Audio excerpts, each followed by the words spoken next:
Hi, I'm Brian Matthey from Verico the Mortgage Professionals in Kingston, Ontario, and thanks for joining us. This is the last in our video series on reverse mortgages.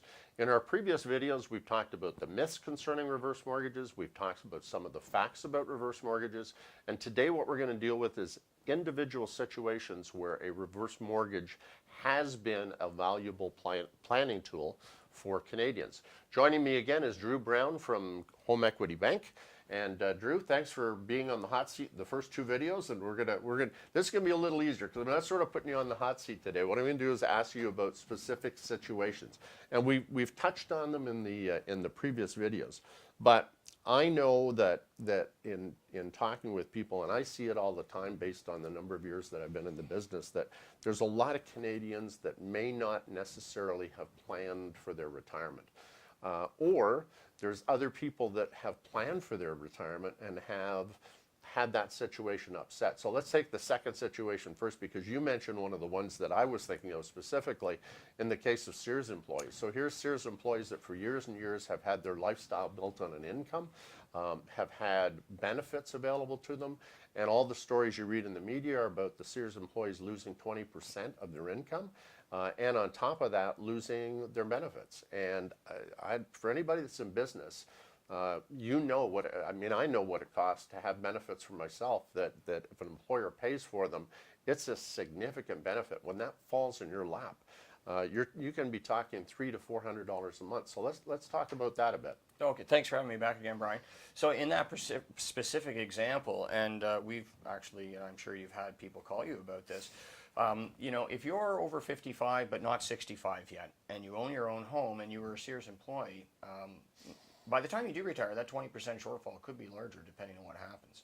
So how do you get from there to, you know, from here to there as far as that gap is concerned? Well, a reverse mortgage might be a solution for you, especially the income advantage product I talked about, because here you're looking to supplement your income on a monthly basis, assuming you don't have any debt. Or if you do have debt that you're trying to service with 20% less income, you may be having trouble with that or have to sacrifice other things in your life in order to make those debt payments. Well, you say it's a choice of lifestyle. Exactly. You know, reduce your lifestyle by 20%.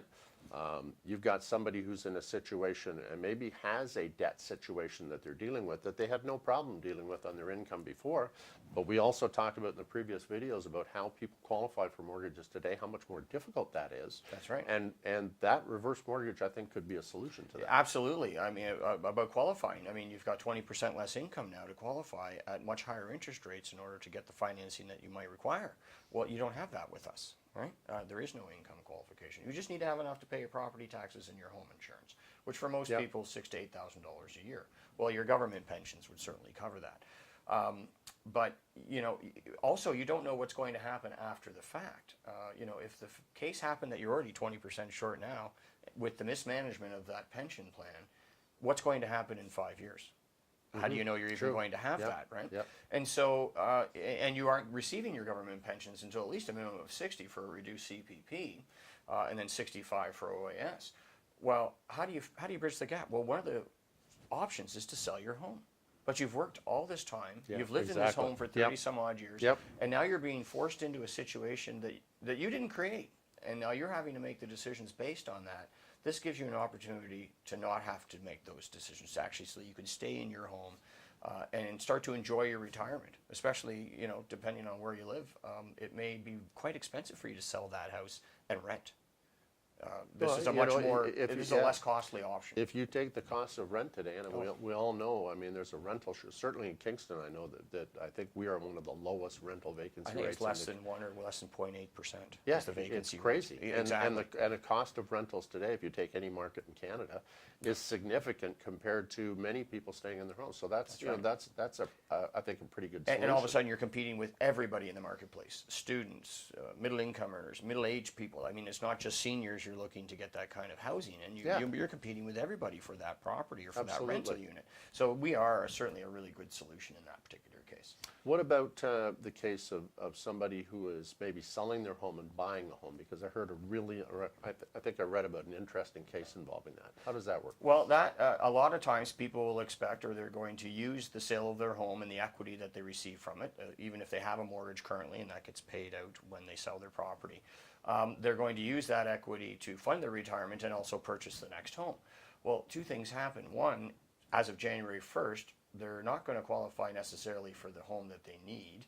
So because of an income situation, they may have to use all the cash that they have to purchase that home. And then that takes away from the financial planning they may have had for that equity. Yep. So instead of, say, selling for $1 million in Toronto or the GTA, which happens quite often, and let's say moving here to Kingston and buying a property for $500,000. Well, you could do that, but then you might have been wanting to use $750,000 of that money for investment planning for your retirement. Well, get a reverse mortgage for $250,000, put $250,000 down, based on your age, if that's what you qualify for. And a lot of people in their late 70s are doing this. They're baby boomers, or just at the beginning of the baby boom generation, who are quite active, healthy, and don't want to be forced into that situation. So instead of tying all your money up in the new property, you will have some freedom with that money and have a reverse mortgage that you can qualify for very easily.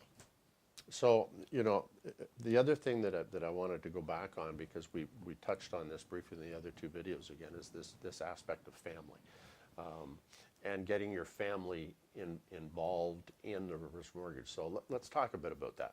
Why would we do that? Because, some people are going to say, well, I don't really want my kids to know about what I'm doing with a reverse mortgage, or it's really none of their business, or they shouldn't delve into it. But I mean, I've been involved in estate situations as an executor, and I know specifically in the one with my parents in the U.S. and reverse mortgages in the U.S. are totally different. But I knew nothing about the reverse mortgage.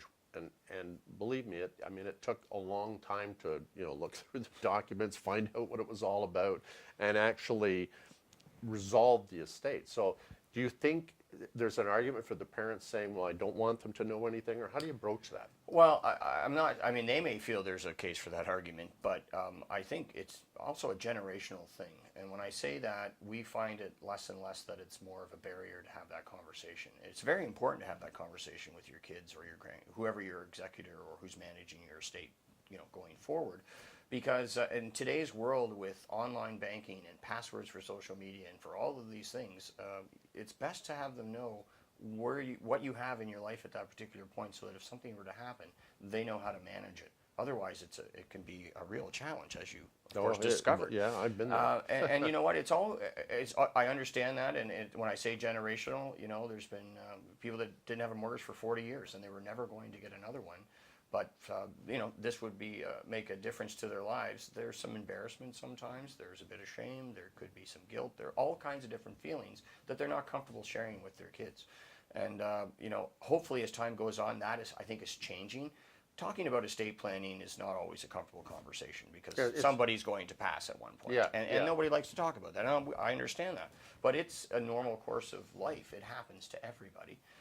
So it's best that you be honest and truthful and get the support you need, so that if something does happen, that it's also good for their heirs to know what's there, so that they can get through whatever it is without a bunch of surprises. Absolutely. And a lot of work that they may not have been looking to have to do at that time. So, yes. So we've talked, are there any other situations you can think of specifically that maybe we haven't touched on yet where a reverse mortgage has been of value? Well, it's, of course, purchasing a home.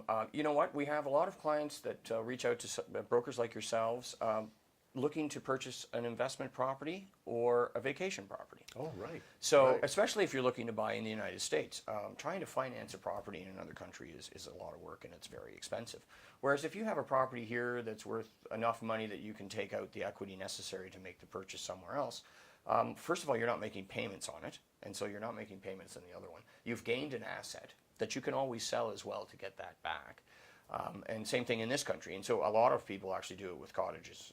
We'll find that they'll do a reverse mortgage on their home to purchase a cottage up in this area. That's a great point. Because, and usually for the benefit of the family. They don't usually just go by themselves. I mean, whenever I've been involved with our family cottages, everybody goes, right? It's a great time. It's a great way to bring people together.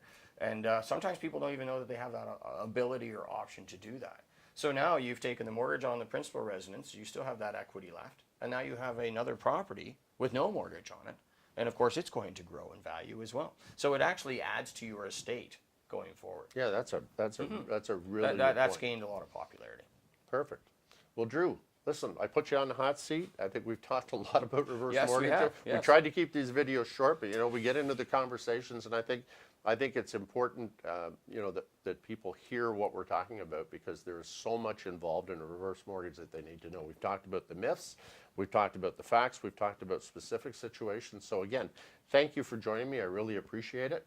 And thank you for watching. If you have any questions about reverse mortgages, you'll see information at the end of the screen that you can contact me.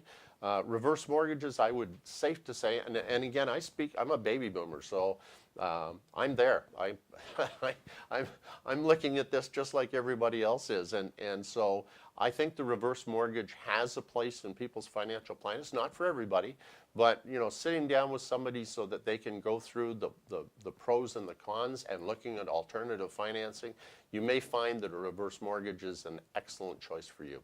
So if you have any questions, please feel free to contact us. Thanks for watching.